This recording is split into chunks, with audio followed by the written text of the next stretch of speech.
Dear student, हम लोग human reproduction से रिलेटेड सभी टॉपिक का अध्ययन कर चुके हैं।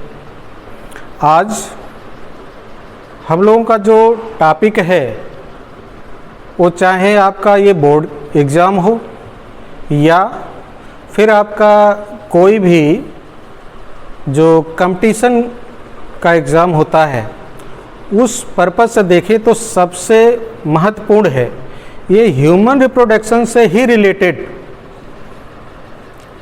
एक लेसन रिप्रोडक्टिव हेल्थ का टॉपिक है, population explosion and birth control. जनसंख्या में बहुत ज़्यादा जो वृद्धि हो रही है जिसे आप जनसंख्या विस्फोट कहते हैं, पॉपुलेशन एक्सप्लोजन। इस पॉपुलेशन एक्सप्लोजन को आखिर कैसे कंट्रोल किया जा सकता है, जिसे हम बर्थ कंट्रोल कहेंगे, अर्थात जन्म नियंत्रण। तो पॉपुलेशन एक्सप्लोजन क्या है, पहला तो टॉपिक हमारा यही है। जो पॉपुलेशन है, ध्यान देना, अगर हम लोग सन 1900 के आस की बात करें या उससे पूर्व की बात करें, तो उस समय जो डेथ रेट थी और जो बर्थ रेट थी, बर्थ रेट और डेथ रेट, ये दोनों बहुत ज़्यादा थी, जिसके कारण से 1900 के पूर्व तक या 1900 तक जनसंख्या न तो बढ़ रही थी न तो घट रही थी, बल्कि कांस्टेंट वे में बनी हुई थी। क्योंकि ये लगभग वो समय था जिसमें रोगों का उनके कारणों से, अर्थात जो रोगाणु होते हैं उनसे संबंध स्थापित नहीं था। तो उस दौरान लोग ठीक है बहुत ज़्यादा संतान उत्पत्ति करते थे, लेकिन जिनका इम्यून पावर कमज़ोर होता था वो अधिकांश उनकी डेथ हो जाया करती थी। तो जिस रेट में बच्चे पैदा होते थे उसी रेट में उनकी मृत्यु भी होती थी। इस कारण से आप समझिए कि इस समय तक, जो हम 19वीं सेंचुरी की बात कर रहे हैं, उस समय तक क्या था, जनसंख्या बिल्कुल कंट्रोल थी, कांस्टेंट थी। लेकिन जब 20वीं सदी आई, 20वीं सदी में क्या हुआ, 1900 से लेकर के ये जो 2000 के बीच का समय है, इसी को हम 20वीं सदी कहते हैं। इस दौरान विज्ञान के क्षेत्र में बहुत ज़्यादा उन्नति हुई, बहुत आविष्कार हुए, माइक्रोस्कोप आदि का डेवलपमेंट हुआ, और फिर ये पाया गया कि कुछ माइक्रोब्स हैं जो कि ये रोग उत्पन्न करते हैं, अर्थात जो रोगाणु हैं वो अत्यंत सूक्ष्म है, जिसे आप देख भी नहीं सकते हो। लेकिन उस समय क्या हुआ कि इस सदी में जब विज्ञान ने उन्नति की तो तरह तरह के आविष्कार हुए और उनसे हम माइक्रोब्स की संरचना का पता लगा सके, रोगाणुओं की संरचना का पता, उनकी कार्यकी का पता लगा सके। और फिर देखा गया कि मेडिकल के क्षेत्र में बहुत ज़्यादा उन्नति हुई। और जब मेडिकल के क्षेत्र में उन्नति हुई तो उसमें हुआ क्या, उसमें ये हुआ कि डेथ रेट में कमी आ गई। डेथ रेट में क्या हुई, कमी आई, लेकिन बर्थ रेट हमारी वही बनी रही। बर्थ रेट हमारी क्या थी, वही थी। बर्थ रेट पर हमने कंट्रोल नहीं किया। जन्म लोगों का उसी तरीके से हो रहा है, संतान उत्पत्ति वही उसी रेट से हो रहा है, उसी दर से हो रही थी जो 19वीं शताब्दी या उससे पूर्व के समय में थी, उसी तरीके से हो रही थी। और 20वीं सदी में भी ठीक है ये बर्थ रेट उसी तरीके से बनी रही। लेकिन जो डेथ रेट थी, वो डेथ रेट क्या हुई, उसमें ये मेडिकल के क्षेत्र में जब उन्नति हुई तो उसके कारण से इसमें बहुत ज़्यादा कमी आई। अब ये समझिए कि जो शिशु मृत्यु दर है उसमें कमी आ गई, जो मैटरनल मार्टिलिटी रेट है उसमें कमी आ गई, और इस दौरान क्या हुआ, जो रिप्रोडक्टिव एज वाले व्यक्ति हैं, जो कि प्रजनन करके संतान उत्पन्न करने योग्य आयु वाले लोग होते हैं, उनकी संख्या में बहुत ज़्यादा वृद्धि हुई। और इस सब कारणों से क्या हुआ कि इस 20वीं सदी में ये जो जनसंख्या थी बहुत तेज़ी से क्या हो गई, वृद्धि करी, बहुत तेज़ी से इसमें वृद्धि हुई। अब जो एनसीईआरटी में एक डाटा दिया है कि सन 1900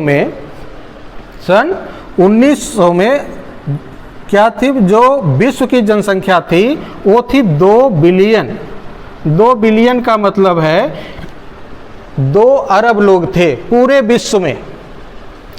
लेकिन 100 साल बाद 2000 में जब जनगणना की गई पूरे विश्व की, तो लोगों की संख्या बढ़ के हो चुकी थी 6 बिलियन, अर्थात 3 गुना जनसंख्या में वृद्धि हुई। अब आप सोचिए कि 2 बिलियन के लिए रिसोर्स जो थे वो ज़्यादा थे कि 6 बिलियन के लिए। रिसोर्स जो होते हैं, ये जनसंख्या हमारी ज्योमेट्रिक पैटर्न में बढ़ी है, 1 से 2 हुए, 2 से 4, 4 से 8, 8 से 16 के रेशियो में बढ़ी है। लेकिन जो रिसोर्सेस थे, जो स्रोत थे, जो कि सर्वाइवल के स्रोत हैं, उनमें अर्थमेटिक रेशियो से वृद्धि हुई। तो इस कारण से बहुत सी समस्याएं उत्पन्न हुई इस जनसंख्या विस्फोट के कारण से। भारत की यहाँ पे भी अगर बात की जाए तो भारत में जब हमारा भारत अर्थात जो भारत था वो जब आज़ाद हुआ 1947 में, तो भारत देश की जनसंख्या उस समय काउंट की गई थी 350 मिलियन। 350 मिलियन मतलब 350 करोड़। अब सॉरी 350 यहाँ पे मिलियन मतलब 350 गुणे 10 लाख कर लीजिएगा, तो 350 मिलियन थी। लेकिन 2000 अर्थात टोटल 53 वर्ष बाद भारत की जनसंख्या जब काउंट की गई तो वो हो गई थी 1000 मिलियन। 1000 मिलियन का मतलब है 1 बिलियन, 1 अरब हो गई थी। और फिर जब 2011 की गणना हुई तो उसमें हम लोगों की जनसंख्या थी 1.2 बिलियन, अर्थात जो उस समय भारत की जनसंख्या थी वो कितनी थी, 1 अरब 20 करोड़ लोग भारत में उस समय रहते थे। और अगर वर्तमान में 2021 में जो जनगणना हो रही है या होगी, तो उसमें अगर देखें तो हम लोग 1.4 बिलियन अर्थात 1 अरब 40 करोड़ को क्रॉस कर चुके हैं, पार कर चुके हैं। तो इस तरीके से जो जनसंख्या में वृद्धि हुई, इस जनसंख्या वृद्धि को कैसे हम नियंत्रित करें, तो नियंत्रित करने के लिए हमारे पास एक ही अगर कहें तो एक ही टॉपिक है, बर्थ कंट्रोल। अगर हम जन्म को ही नियंत्रण कर दें, जन्म को नियंत्रित करें, तो क्या होगा, बर्थ को नियंत्रित कर दें तो ये जो जनसंख्या इतनी तेज़ी से बढ़ रही है, जिसके कारण से बहुत सी समस्याएं से हर देश जूझ रहे हैं, उनसे टिके मुक्ति मिल सकती है।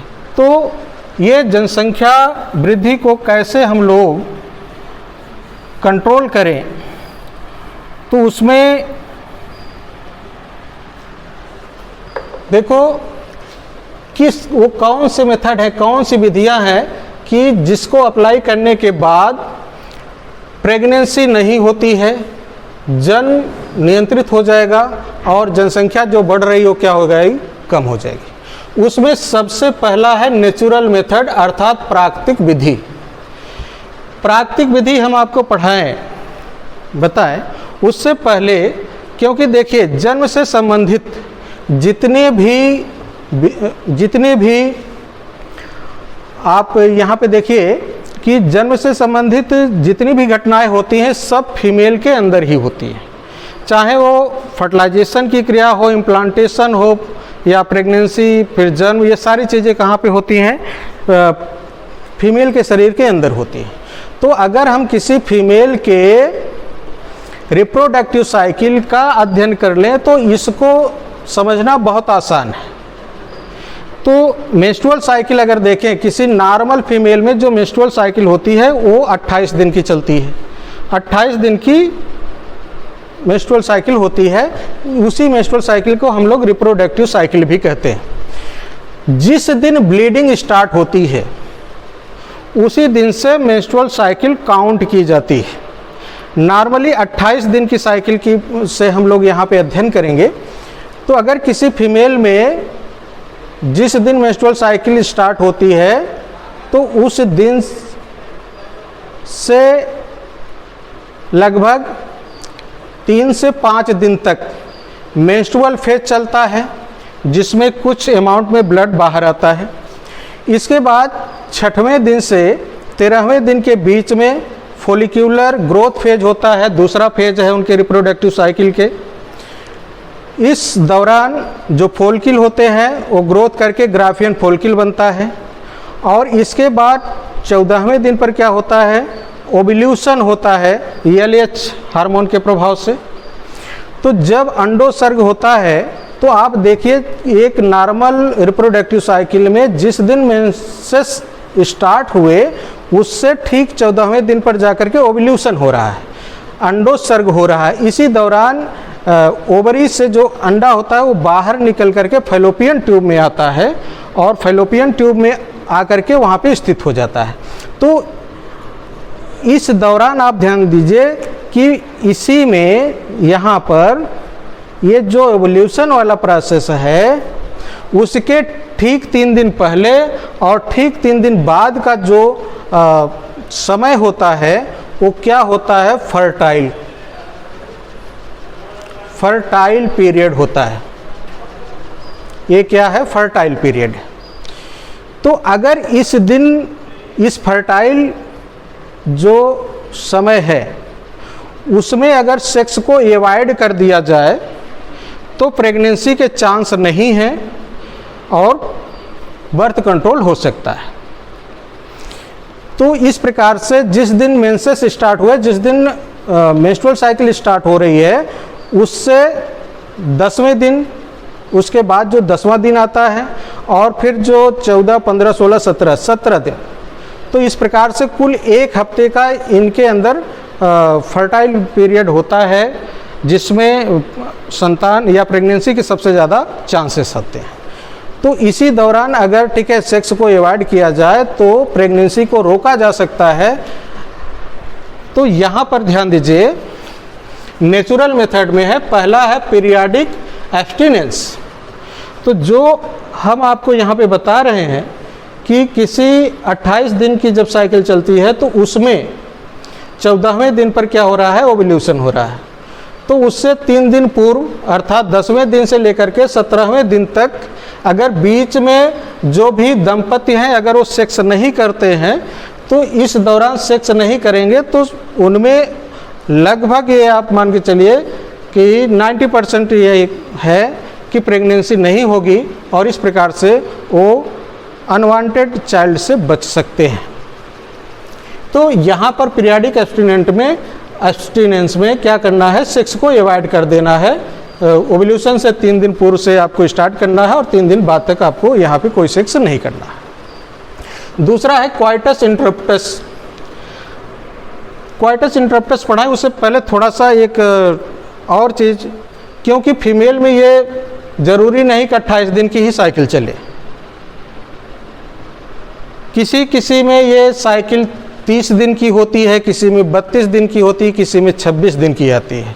तो कैसे ये पता किया जाए कि किस दिन ओव्यूल्यूशन हुआ, तो उसके लिए ध्यान दीजिएगा कि एक फार्मूला है, जितने दिन की मेंस्ट्रुअल साइकिल चलती है उससे आपको 14 माइनस करना है।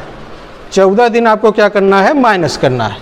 जैसे अगर मेंस्ट्रुअल साइकिल मान लेते हैं किसी फीमेल में 30 दिन की आती है तो उससे आप 30 से 14 माइनस कर लीजिए तो कितना आएगा, 16। तो इस प्रकार से 16वें दिन ज़्यादा चांस है कि उसमें ओव्यूल्यूशन होगा, अंडोत्सर्ग होगा। तो उससे 3 दिन पूर्व 3 दिन बाद तक आपको सेक्स अवॉइड कर देना है। अगर किसी में 32 दिन की आती है साइकिल तो उससे 14 माइनस कर लीजिए। 32 दिन के बाद मेंस्ट्रुअल साइकिल आती है तो 14 माइनस कर लीजिए, कितना आ जाएगा? तो उसमें आपका आ जाएगा 18 दिन आ जाएगा, 18वें दिन पर होगा। इसी प्रकार से अगर किसी की 26 चलती है तो 14 माइनस कर लीजिए, 26 में से 14 माइनस करेंगे तो 12वें दिन मेंस्ट्रुअल साइकिल मेंस्ट्रुअल साइकिल में ओव्यूलेशन हो सकता है। तो इस तरीके से आप उस दौरान अगर सेक्स को अवॉइड करेंगे तो प्रेगनेंसी होने के चांस कम हैं, लगभग ना के बराबर है। अगला क्वाइटस इंटरप्टस। इसमें क्या करना है, अगर मान लेते हैं कि इस रिप्रोडक्टिव साइकिल में कहीं पर भी आप सेक्सुअल कांटेक्ट कर रहे हैं, सेक्स कर रहे हैं कोई भी दंपति, लेकिन वो संतान नहीं चाहता, तो ऐसे में जो पुरुष है जब उसमें ये फीलिंग आए कि इजाकुलेशन होने वाला है, सीमेन निकलने वाला है, तो ऐसे समय पर पुरुष को अपने पेनिस को फीमेल के जेनिटल ट्रैक से बाहर निकल करके इजाकुलेशन बाहर करना चाहिए। फीमेल के जेनिटल ट्रैक में अगर वो इनसेमिनेशन नहीं करेगा, वहाँ पर सीमेन को इजाकुलेट नहीं करेगा, तो कोई चांस नहीं बनता है कि प्रेगनेंसी होगी। तो इसी को हम लोग कहते हैं क्वाइटस इंटरप्टस। तो अगर इस रिप्रोडक्टिव फेज में या फर्टाइल फेज में, जो फर्टाइल फेज है, अगर यहाँ पर सेक्सुअल कांटेक्ट हो भी तो पुरुष को इनसेमिनेशन जो है फीमेल के जेनिटल ट्रैक में न करके शरीर से उसके बाहर करना चाहिए, जिसे क्वाइटस इंटरप्टस कहते हैं। अगला जो टॉपिक है इसमें जो प्राकृतिक विधि है, लैक्टेशनल एमेनोरिया। जो लैक्टेशनल एमेनोरिया है, ध्यान दीजिए, ए मीन्स होता है एब्सेंट, मेनोरिया मीन्स होता है मेंस्ट्रुअल साइकिल। तो जब कोई फीमेल माँ बनती हैं, अर्थात बच्चे को जन्म देती हैं, तो बच्चे को जन्म देने के बाद जब तक बच्चा माँ से दूध या मिल्क को सक करता है या फीड करता है, तो उसमें ये देखा गया है कि अधिकतम की मैं बात कर रहा हूँ 6 मंथ, कितना 6 मंथ, 6 मंथ तक वहाँ पर कोई भी मेंसेस नहीं आते, अर्थात मेंस्ट्रुअल साइकिल नहीं चलती है। तो इस दौरान ओव्यूलेशन नहीं होगा, और ओव्यूलेशन नहीं होगा तो स्वाभाविक सी बात है कि अगर इस दौरान जब बच्चे का जन्म हुआ है और इसके बाद जब बच्चा स्ट्रांग फीडिंग कर रहा है, माँ से मिल्क को ग्रहण कर रहा है, तो जब तक उसमें मेंसेस नहीं आ रहे हैं, मेंस्ट्रुअल साइकिल नहीं चल रही है, तब तक अगर सेक्स किया भी जाता है तो प्रेगनेंसी के कोई चांस नहीं बनते हैं। लेकिन इनके जो प्राकृतिक विधियां हैं, चाहे वो पीरियाडिक एब्स्टिनेंस रहा हो या क्वाइटस इंटरप्टस है या लैक्टेशनल एमेनोरिया है, इनके कोई श्योरिटी नहीं होती है कि प्रेगनेंसी नहीं होगी, लेकिन 95% ये श्योरिटी है कि अगर आप ऐसा करते हैं तो प्रेगनेंसी को अवॉइड किया जा सकता है। लेकिन यहाँ पे इनके फेल होने के चांस हैं, तो इस कारण से प्राकृतिक विधि एक आइडियल विधि नहीं है। दूसरी विधि है जो कि प्रेगनेंसी को कंट्रोल करने के लिए सबसे पॉपुलर विधि इस समय हो चुकी है, बाधा विधियां या बैरियर मेथड। जो बैरियर मेथड है, इस बैरियर मेथड में ध्यान दीजिए, कंडोम्स का नाम आप सभी ने सुना होगा। ये जो कंडोम्स होते हैं, इसमें मेल भी कंडोम्स होता है, फीमेल के लिए भी कंडोम्स आते हैं। जो मेल कंडोम है जिसे आप निरोध कहते हैं, और जो फीमेल कंडोम्स होता है उसे फेमिडोम कहा जाता है। जिसमें सबसे ज़्यादा जो पॉपुलर कंडोम्स है वो मेन अर्थात पुरुषों के कंडोम्स होते हैं। तो अगर कोई दंपत्ति सेक्स कर रहा है तो सेक्स के दौरान अगर कंडोम्स का उपयोग हो तो जो इजाकुलेशन होगा, इंसेमिनेशन होगा, वो कंडोम के अंदर होगा, जिससे प्रेगनेंसी का कोई चांस नहीं बनता। और याद रखिएगा, ये कंडोम सबसे आइडियल है। आइडियल मैं इसलिए कह रहा हूँ क्योंकि ये जो कंडोम्स जब तक आप प्रेगनेंसी नहीं चाहते, जब तक आप संतान नहीं चाहते, तब तक आप कंडोम्स का उपयोग करिए, और जैसे ही आप कंडोम्स का उपयोग बंद कर देंगे तो प्रेगनेंसी स्थापित हो जाएगी, अर्थात इनका कोई साइड इफ़ेक्ट नहीं होता है। तो इस कारण से ये सबसे कह सकते हैं आइडियल या आदर्श विधि है कंडोम्स का उपयोग करके आप प्रेगनेंसी से, अनवांटेड प्रेगनेंसी से बच सकते हैं। डायाफ्राम सर्वाइकल कैप, ये फीमेल के लिए हैं। जब भी कॉपुलेशन हो या क्वाइटस होता है तो क्वाइटस के दौरान फीमेल की जो सर्विक्स होती है उस सर्विक्स पर ये डायाफ्राम और सर्वाइकल कैप को लगा दिया जाता है क्वाइटस के पूर्व ही, और इसके बाद इजाकुलेशन फीमेल के जेनिटल ट्रैक्ट में ही होगा। लेकिन क्योंकि जो सर्वाइकल कैनाल है वो ब्लॉक हो गई है इनकी उपस्थिति के कारण से, तो जो स्पर्म होता है वो यूट्रस या फैलोपियन ट्यूब तक पहुंचेगा ही नहीं, जिसके कारण से प्रेगनेंसी के कोई चांस नहीं बनते। अगर अन्य विधियों में देखें, एक है इंट्रायूट्राइन डिवाइसेस। जो इंट्रायूट्राइन डिवाइसेस हैं उनमें कुछ हमने यहाँ पे एग्जाम्पल लिए हैं, जिसमें copper T, copper 7, Multiload 375, LNG 20, ये सब कुछ ऐसी युक्तियां हैं, ऐसे डिवाइसेस हैं जो फीमेल के यूट्रस के अंदर फिट की जाती हैं और फिर यूट्रस के अंदर वो वहीं पे स्थित होकर के स्पर्म को फैलोपियन ट्यूब तक पहुंचने से रोक देती हैं, जिससे फर्टिलाइजेशन नहीं होता और प्रेगनेंसी नहीं होती। यहाँ पे देखिए जो इंट्रायूट्राइन डिवाइसेस हैं, यहाँ ये फीमेल के यूट्रस के अंदर, जैसे कॉपर टी, कॉपर नाम से स्पष्ट है, कॉपर एक मेटल है, मेटल अर्थात धातु है, तो कॉपर का बना हुआ और टी आकृति का एक मेटल ऐसा होता है, इसी कारण से इसका नाम देते हैं हम लोग कॉपर टी। तो किसी प्रशिक्षित डॉक्टर या नर्स के द्वारा इस कॉपर टी या कॉपर 7 या जो आपको नाम बता रहे हैं, इनको क्या किया जाता है, इसी फीमेल के यूट्रस के अंदर फिट कर दिया जाता है। अब ये जो कॉपर्स होते हैं, कॉपर, ये कॉपर के जो आयन है Cu++, ये आयन ध्यान रखिएगा, ये स्पर्मिसाइड होता है। क्या होता है? स्पर्मिसाइड, अर्थात स्पर्म को किल कर सकता है। तो इसी यूट्रस में उसको फिट कर दिया जाता है। अब सेक्सुअल कांटेक्ट होता रहे, यहाँ पे इंसेमिनेशन भी होगा और स्पर्म ऊपर भी जाएंगे, यूट्रस तक पहुँचेंगे, लेकिन इस कॉपर आयन के प्रभाव से वो सब के सब उनकी डेथ हो जाएगी और किसी भी स्पर्म में एक कैपेबिलिटी नहीं रहेगी कि वो जा करके ओवम को यहाँ पे फर्टिलाइज कर सके। तो इस प्रकार से जब तक आप इस डिवाइस का उपयोग यूट्रस के अंदर करते हैं तब तक कोई प्रेगनेंसी होने के चांस नहीं है, जन्म नियंत्रण किया जा सकता है। कॉपर 7 भी इसी तरीके से फिट किया जाता है। अब ये बैरियर मेथड, लेकिन बैरियर मेथड में ये देखा जाता है जो ये कॉपर टी और ये अन्य LNG 20 आदि हैं, इनके कुछ न कुछ साइड इफ़ेक्ट होते हैं। इस कारण से इन्हें हम लोग अच्छा एक विकल्प जन्म नियंत्रण के लिए या कंट्रासेप्टिव मेथड नहीं मानते। इसके बाद देखिए अगला जो जन्म नियंत्रण के लिए जो विधि है वो है कंट्रासेप्टिव पिल्स, गर्भ निरोधक गोलियां हैं। इनमें क्या होता है, बहुत पॉपुलर नाम इस समय आप लोग जानते हैं, माला डी है, सहेली है। ये कुछ ऐसे प्रोजेस्टेरॉन हार्मोन और कुछ में इस प्रोजेस्टेरॉन के साथ एस्ट्रोजन का भी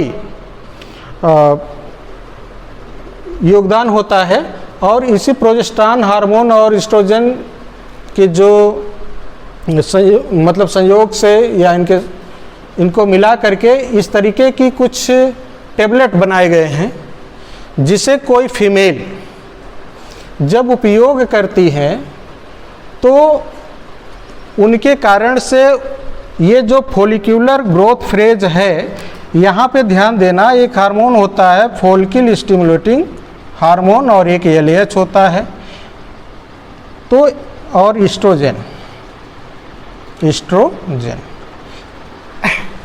तो ये जो फॉलिकल स्टिमुलेटिंग हार्मोन LH है और एस्ट्रोजन है, तो जो प्रोजेस्टेरॉन, जब तक इन गोलियों में प्रोजेस्टेरॉन रहता है तो उसके कारण से ब्लड में प्रोजेस्टेरॉन की मात्रा जब ज़्यादा रहती है तो FSH, LH और एस्ट्रोजन इसका सिक्रीशन घट जाता है।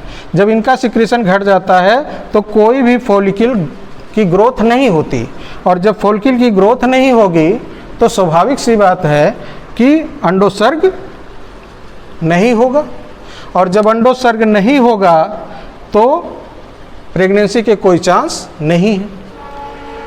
अब जैसे माला डी का है तो इसमें क्या होता है कि जिस दिन मेंसेस प्रारंभ होता है तो लगभग 3 से 5 दिन तक चलता है। यहाँ पर 1 से 5 दिन के बीच किसी भी दिन से आप जो फीमेल होती हैं वो क्या कर सकती हैं, एक टेबलेट प्रतिदिन इसका उपयोग करती हैं या खाती हैं। लगभग 21 दिन, जिस दिन मेंस्ट्रुअल साइकिल प्रारंभ हुई उससे लेकर के कहाँ तक, 21 दिन तक ये टेबलेट उपयोग में लाती है फीमेल, और इसके बाद अगले 7 दिन तक इनको नहीं यूज किया जाता। अगले 7 दिन इनके स्थान पर जो आयरन होता है उस आयरन की गोली दी जाती है ताकि इनका जो यूट्रस है वो प्रॉपरली फिर से तैयार हो सके और नेक्स्ट मेंस्ट्रुअल साइकिल प्रारंभ हो सके। तो इनका उपयोग किया जा सकता है। सहेली के बारे में थोड़ा सा एक प्रश्न आता है, अक्सर पूछा जाता है, CDRI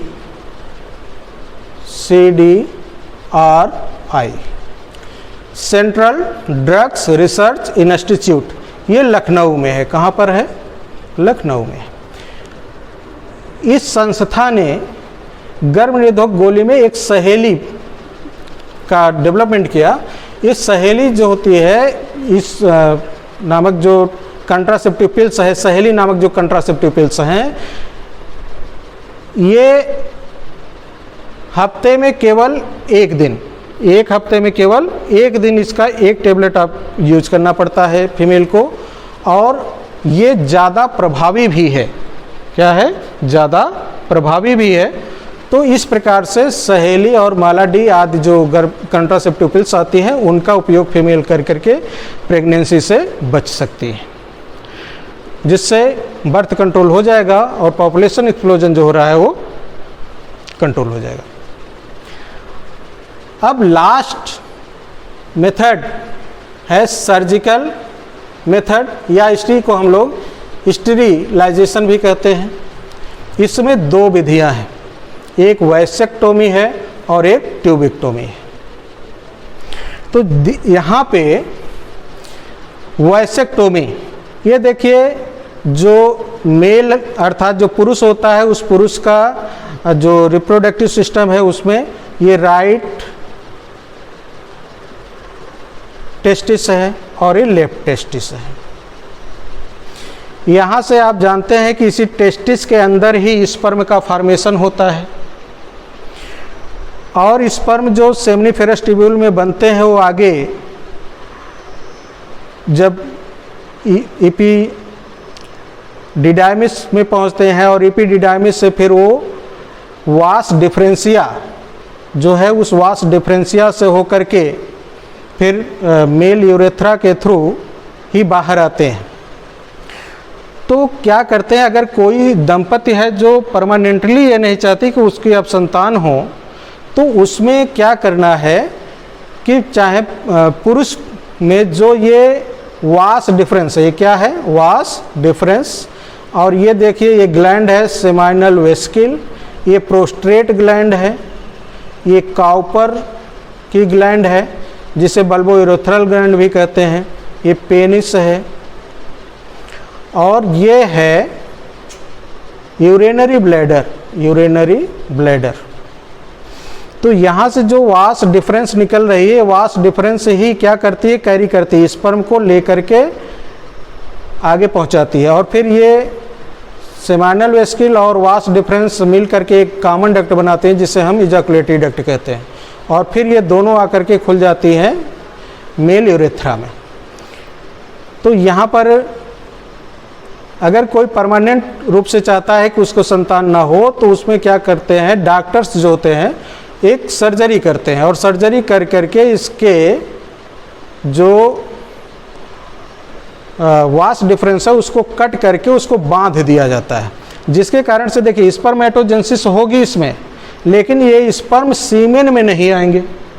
तो इस कारण से अगर पुरुष में वैसेक्टोमी कर दी जाए, उसके वास डिफरेंस को कट करके बांध दिया जाता है, तो वास डिफरेंस को कट करके बांध देने पर सीमेन में स्पर्म नहीं आएगा और बाकी कोई लाइफ इनकी प्रभावित नहीं होती है। इनमें स्पर्मेटोजेनेसिस भी होगी, इनमें कोई सेक्सुअल कांटेक्ट भी है आसानी से करेंगे, हार्मोनल सिक्रीशन भी सेम रहेगा, कोई प्रॉब्लम नहीं है।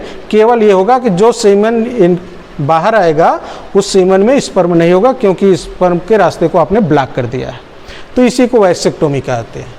और अगर फीमेल में जो फैलोपियन ट्यूब है, उस फैलोपियन ट्यूब को डॉक्टर क्या करे, कट करके बांध दे, तो कभी भी ओवम और स्पर्म का फ्यूजन नहीं हो सकता, क्योंकि ओवम यहाँ ओवरी से निकलेगा तो ये फैलोपियन ट्यूब में आएगा, लेकिन यहाँ पे सर्जरी के द्वारा फैलोपियन ट्यूब को कट करके बांध दिया गया है, तो इस कारण से ओवम यहाँ तो आएगा। लेकिन अब इधर से क्या हुआ, अगर यहाँ पर इंसेमिनेशन हुआ तो स्पर्म भी अंदर आएंगे, लेकिन क्योंकि फैलोपियन ट्यूब काट दी गई है और काट करके उसको बांध दिया गया है, तो ये जो स्पर्म और ओवम कभी भी आपस में कांटेक्ट नहीं कर पाएंगे, जिसके कारण से फर्टिलाइजेशन की संभावना नहीं है। तो परमानेंटली इसमें क्या हो जाएगा, प्रेगनेंसी कभी नहीं हो सकती, चाहे पुरुष वैसेक्टोमी करा ले या स्त्री के फैलोपियन ट्यूब को कट करके उसको बांध दिया जाए, ट्यूबेक्टोमी हो जाए। तो इन दोनों स्थितियों में ये देखा ये होगा कि उसमें कोई भी प्रेगनेंसी होने के चांस नहीं है। इस प्रकार से बर्थ कंट्रोल हो जाएगा। अब यहाँ पे थोड़ा सा ध्यान दीजिएगा, ये जो गर्भ निरोधक गोलियाँ हैं इनके भी साइड इफ़ेक्ट हैं, और जो ये वैसेक्टोमी और ट्यूबेक्टोमी है, अगर ये किया जाता है तो इसमें भी आप लगभग बाद में ये रिवर्सिबल नहीं है। अगर कोई दंपत वैसेक्टोमी या ट्यूबेक्टोमी करा ले तो इसके बाद अगर वो सोचे कि हम संतान उत्पन्न करें, तो लगभग ऐसा नहीं कि किया जा सकता है, लेकिन बहुत ज़्यादा सफलता नहीं मिलती है। अगर इन्हें फिर से जोड़ दिया जाए तो जोड़ने के बाद भी ये देखा जाता है कि कुछ बहुत ज़्यादा सफलता नहीं मिल पाती है, यही कहेंगे। तो अगर हम इस तरीके से अगर चाइल्ड नहीं चाहते हैं, संतान नहीं चाहते हैं, तो चाहे नेचुरल मेथड को या बैरियर मेथड को, कंट्रासेप्टिव पिल्स, या अगर परमानेंटली लगभग नहीं चाह रहे हैं संतान उत्पन्न करना, तो आप सर्जिकल मेथड का भी उपयोग करके संतान प्राप्ति से अपने आप को रोक सकते हैं। और अनवांटेड जो चाइल्ड उत्पन्न होते हैं, जिससे जनसंख्या में वृद्धि होती है, उससे आप बचा जा सकता है। क्योंकि जब ये देखा जाता है कि एक इमोशनल रूप से रिलेटेड टॉपिक है, जब प्रेगनेंसी हो जाती है तो कहीं न कहीं उसको जन्म देने के लिए लोग बाध्य करने लगते हैं। तो प्रेगनेंसी स्थापित ना हो, जब तक आप चाहें तब तक आप इस विधि का उपयोग करके संतान प्राप्ति से रुक सकते हैं, जन्म को कंट्रोल किया जा सकता है, बर्थ कंट्रोल किया जा सकता है। और इस तरीके से अगर इस विधि का उपयोग किया जाए तो जो पॉपुलेशन में वृद्धि हो रही है उसको हम लोग कम कर सकते हैं। नेक्स्ट टॉपिक नेक्स्ट लेक्चर में मिलेंगे, तब तक के लिए धन्यवाद।